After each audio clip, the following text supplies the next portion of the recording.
Excuse me, আজ propose day, তাই propose করছি। I love you. I love you তো সবাই বলে, আপনি কিছু আলাদা করে দেখান। পছন্দ হইলে 14ই ফেব্রুয়ারি আপনার হয়ে যাব। নিজের খেয়াল রেখো প্রিয়, তোমার কাছ থেকে 6 বাচ্চার আশায় বসে আছি আমি। আজকে না সুমন ভাইয়ের জন্মদিন, তা কি গিফট দেবা? ভাবতেছি একটা বাটন ফোন গিফট করো, কিরকম হবে বলো তো? এগুলো কি বলো তুমি? আজকাল কেউ বাটন ফোন ব্যবহার করে? দিলে তুমি টাচ ফোন দেবা। আরে সুমন ভাইরে তো তুমি চেনো না, সে টাচ করে মজা পায় না, টিপে মজা পায়। ম্যাডাম, আমি বিদ্যুৎ বিভাগ থেকে আসছে, আপনার মিটারে সমস্যা আছে, চেক করতে হবে। ভালো করে চেক করে ঠিক করে দেন। মিটারে এত বিল কেন আসে? বিল কোথায় আসে? 2 মাসে মাত্র 2 ইউনিট বিল আসছে। 2 ইউনিট বিল কেন আসবে? আমি তো শুধু লাইট জ্বালাই মোমবাতি খোঁজার জন্য। ভাবি, আমার জন্য একটা মেয়ে দেখেন তো, প্রেম করব। কিরকম মেয়ে লাগবে বলেন, খুঁজে দেব। এমন একটা মেয়ে দেখবেন যার মন ভেঙে গেছে, বেঁচে থাকার কোনো ইচ্ছাই নাই। সত্যি আপনি অনেক বড় মনের মানুষ। এরকম মেয়ে কেন খুঁজতেছেন? যার বেঁচে থাকার ইচ্ছা নাই, তার কিডনি বেঁচে আইফোন কিনবো। এই হালুয়া কিরকম হইছে?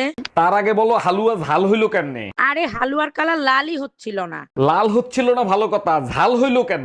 বাধ্য হয়ে মরিচের গুঁড়া দিয়ে লাল বানাইছি।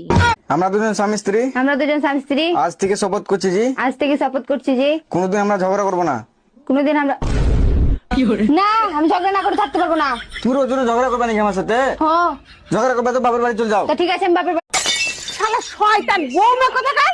আসতে দাও আজকে আমার ছেলেকে, বসিয়ে বসিয়ে শোনাবো সব তোমার কীর্তি কাহানিগুলো। কোনো ব্যাপার না মা, আপনি শোনান। কোনো ব্যাপার না মানে? আপনি ওকে বসিয়ে বসিয়ে শোনাবেন আর আমি রাতে শুয়ে সব মানিয়ে নেব। তুই কয়টা রুটি খাবি? 4টা। তুই 4টে রুটি খাইতে পারবি তো? তাইলে 3টা বানাও। 3টা রুটি তুই খাবি, নষ্ট করবি না তো? আচ্ছা তাইলে একটা বানাও। তোর একটা রুটির জন্য আমি আটা করতে পারবো না, রাতে খাই যা। ও বৌদি বৌদি ও বৌদি, তোমাকে বললাম আমার জন্য একটা মেয়ে দেখতে, আমি বিয়ে করব, কি হলো? আরে ঠাকুরপো, মেয়ে তো তোমাকে আমি এখনই দেখে দিতে পারি, কিন্তু বলছি মেয়ে কি তোমার খুব সুন্দরই লাগবে? আরে বৌদি, তুমি বুঝতে পারছি না, মেয়ে সুন্দরী হোক চাই না হোক, মেয়ের সিন্দুকটা থাকলেই হবে। আরে ঠাকুরপো, ওটা তো থাকবেই থাকবে। চলো চলো, আজকেই তোমার বিয়ে দেবো। চলো চলো। করবো না আমি তোমার সংসার, কাজের লোক বানায় রাখছো তুমি আমারে। ভাবো তো তোমার ভাগ্য কত ভালো, তুমি কাজের মেয়ে হয়েও মালিকের সাথে একই বিছানায় ঘুমাও।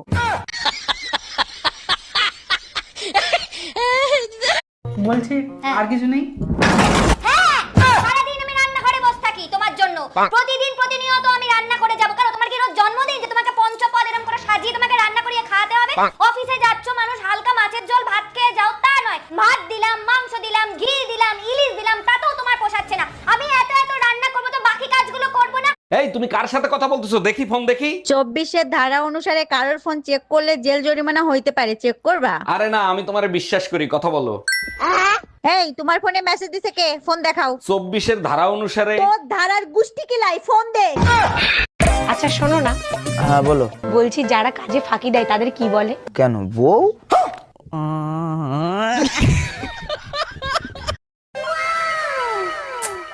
আরে বাবা, রাগ করছো কেন? আরে বলো না কি হয়েছে। এই সত্যি করে বলো তো, তোমাকে প্রেগনেন্ট করেছে কে? কে আবার? তুমি? তাহলে কালকে তোমার বান্ধবী, তোমার বৌদি, তোমার বোন আসিয়ে যেখানে তোমার বাচ্চা হয়েছে সেখানে সবাই কত সুন্দর চুমু খেয়ে গেল, আর যে মেশিনে বাচ্চাটা তৈরি করলো সেই মেশিনে একটি বয়স হচ্ছে চুমু খেলো না। Bye bye, tata. ভাবি, কিছু মনে না করলে একটা প্রশ্ন করব? ভাবিরা কখনো কোনো কিছু মনে করে না, জিজ্ঞেস করেন। একটা হাতির সামনে একটা উলঙ্গ লোক দাঁড়ায় আছে, হাতিটা ওই লোকরে কি প্রশ্ন করতে পারে? আপনাকে দেখে মনে হচ্ছে জানোয়ার আর মানুষের ভিতরে কোনো পার্থক্য নাই। না ভাবি, হয় নাই। তাইলে আমি পারবো না, আপনি বলেন। হাতি প্রশ্ন করছে, এত ছোট সুর দিয়ে কেমনে শ্বাস নেন?